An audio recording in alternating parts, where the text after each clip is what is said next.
Enjoyed that a little too much. Since we're in the spirit of keeping it real, I was with you about the rent because I'm not worried about it because you won't get it when you get it. You're going to get it on the 1st, you're going to get it on the 16th. But when you said I ain't worried about the money I spent, I stopped because I actually ain't worried. When I opened my eyes, it cost $20. New York is too expensive, so I am worried. So I'm a hypocrite because I was singing it. But the next person coming up here is not an artist. We have someone who's about to empower and inspire us all. He is the co-founder of the Bronx Summit. He's an educator. He is the co-host of Live from the Bronx podcast, Mr. Jason Acosta.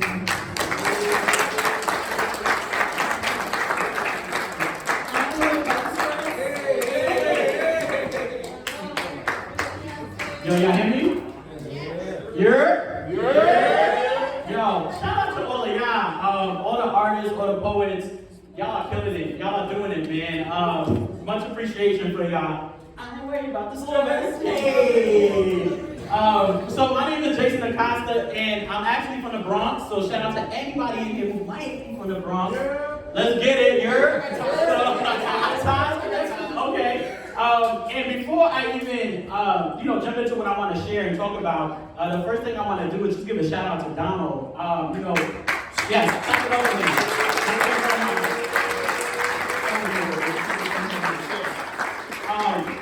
I know that me and Donald went to college together, right? Gigi, shout out to you. Shout out to Calvin, who I haven't seen the man we just pulled up. Right? So huge shout out to all of you. If you knew Donald for some time, y'all know Donald came a long way, right? So yes. So I wanted to just take a second to say I'm proud of you, yo. Like for real.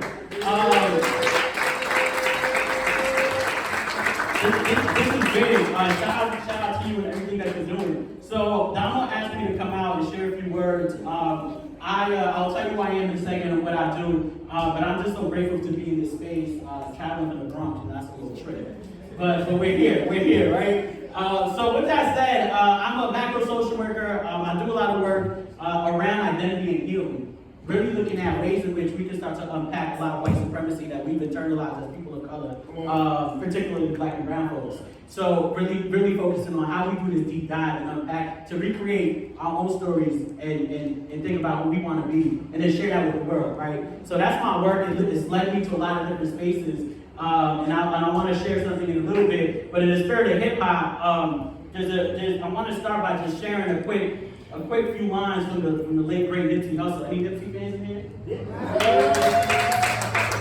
Go.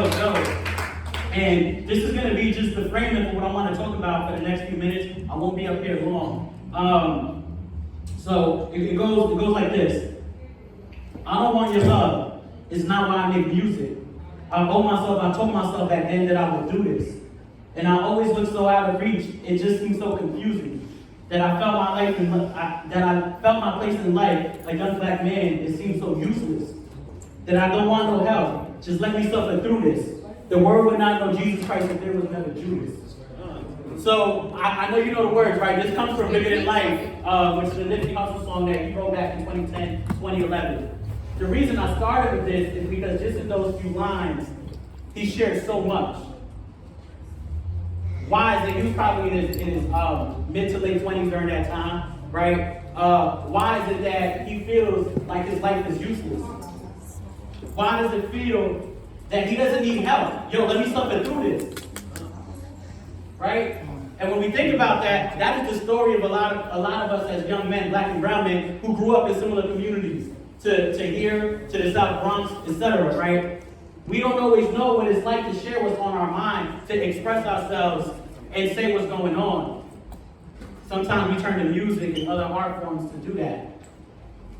And so it's important for us as we think about stopping the violence today to figure out how we can reach back to those in our community who are still thinking that way and don't feel like they have that outlet. Right? So Don was saying, hey, let's put this event together to bring the community out. It's so powerful, not just because we get to create a space to hear dope artists and connect with each other, but the theme and the message is just as important. Right? And how do we go get the people that need to be in this space into this space, right? How do we go spread the word and spread the love and tell folks that we have something dope happening here? in Brooklyn, right? That Damo who comes from this community, well, I don't know all these Brooklyn neighborhoods, come from Brooklyn, I would say, right? And is here trying to do this work on a Friday night.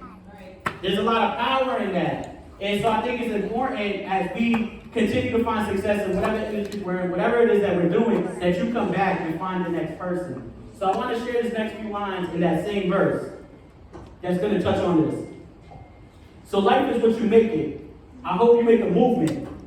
Hope your opportunity survives the opportunist. Hoping as you walk across the sand, you see my shoe print. And you follow till it changes your life. It's all in evolution. And I hope you find your passion, because I found mine in this music. But I hope it's not material, because that's all an illusion. And they all in collusion. This racist institution double standard acting like they're not the reason that we ruthless. That's Nipsey work, not mine, right? So think about this. He's starting off in the same first verse, talking about feeling useless, and then continues a few lines later to say that these racist institutions are the reason that we're ruthless. So we already know that white America has already waged a war against black and brown folks, right? At the same time, we've internalized a lot of what it is they want us to believe, which unfortunately results in killing, it results in stealing and competing with each other in a negative way, right? So why are we making this a lot easier for white America? And so I think it's important for us to think about that. What does that mean? What have I internalized? What do I believe? Right? How has that impacted my life? And how do I start to unpack that, right? When I talk about identity and healing, how do I start to unpack that? So I mentioned I'm from the South Bronx, and I want to start to think about what it means to empower community and build together, right? Kind of like what we're doing here today.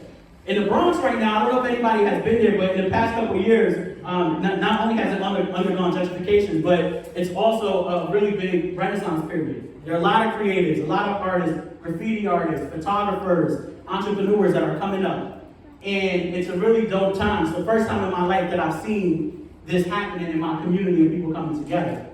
And I'm saying all this to say, one of the things that we started to think about from Live from the Bronx, just you mentioned I have a podcast, we're turning this into a creative brand, is like how do we start to bring the community together to learn about all the dope things that people are doing, right? We started the Bronx Summit, which was a summit to bring creators and influencers from the Bronx, all people of color, together so that they can share their stories with the rest of the Bronx community so that they know how to take their next steps in the creative industry. If you're a dope artist, what does it mean to be an artist? Come back and share that with somebody, right? And all my work has really focused around that, around this. And now we're looking at hip-hop therapy, right? Today what we saw was a lot of that, us sharing stories, us sharing what's on our mind, what we've been through, right? Some love stories, right, etc. And so all of that is based on our experience. But once you share that information, what do you do with it?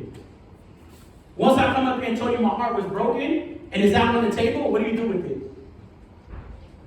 Right? And so, although that is therapeutic, it's not necessarily therapy. Right? It's important to think about that because therapy includes a plan. And so when we're introducing hip-hop therapy, which is not new, you've probably been around since the early 90s, but we don't go to school to learn about that. Right? I'm a social worker, you kind of learn that as you go. Our work is really what we're really thinking about is like, how do we start to leverage something that's a part of who we are? We grew up in hip hop, right? Whether you're an artist or not, that it influences the way you dress, the way you talk, the way you move, the way you build community. And how do we start to leverage that and think about how we can start to work with young people in the community who may not be thinking about therapy, right? Who may not be thinking about their mental health. But we're saying, yo, you love music, you love Nipsey Hussle, boom, we're gonna break this down, and we're gonna create a plan to start addressing your trauma. Because we normalize what we go through in our communities, right? It was normal every day for me to go through metal detectors and see police officers in my school, and outside of my school. It was normal for people to get shot, and for me to have to figure out what neighborhood I can't walk through, even though I'm not OB. Right? I'm just like, yo, I can't go to that store. I go to the one on this side, right? And I ain't got nothing to do with anything. So as we think about that, we normalize that, we internalize that, it impacts us in the long run, and then it affects your relationships and everything that you do moving beyond that if you don't address it. So this hip hop therapy work we're doing, we're hoping to really look at how we can start to pilot 2 programs in foster care agencies right now. That's my story. I grew up in foster care. And so as we're doing that work, is really to try to figure out, like, we already know that therapy doesn't include or center people of color. It's all based in Eurocentric ideology, just like school is. So we know why people get up and they go to school like, yo, this is whack. It wasn't meant for you. We were never centered in that or thought about. Doesn't mean that you shouldn't go, but the point is, right, how do we start to kind of shift the way that we do things so that it is inclusive of you, right, in us. And so that's the work. And so as I start to kind of come to an end, I think what my message here is, yo, just come back to the community and figure out how you can get the next Damo, right? Get the next artist, get the next person, so that we can start to recreate what this all looks like. And at the same time, we don't gotta compete. My brother right here, Hayes on Hayes, he said, yo, I wanna work with all of y'all. Right? I wanna work with all of y'all. So there's a role for everybody. I'm not a rapper, but I know hip hop therapy. Right? I could work alongside you. Right? Donald knows how to put together an event. Gigi's the host. Yo, we got the recipe. I don't need to be the rapper. So how do we, exactly, we're all in it. How do we come together to figure out how we can support each other and shift communities? And that's my message. So with all that said, I just want to thank you for having me be a part of this. Again, shout out to you, Donald, for the work you're doing. Shout out to all of y'all. My name is Jason Acosta. We're actually going to host an event August 25th on hip hop therapy. It's going to be a panel.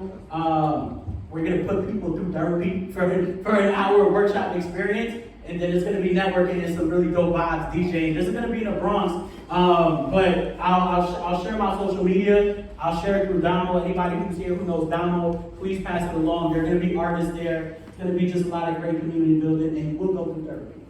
That is the goal. We're bringing that to South Bronx. You feel me? So you can follow me on Instagram _J Acosta. That's JAYACOSTA. And then everything else is Jason Acosta. So thank you again. I'm going to turn this back over to y'all. Be blessed, y'all.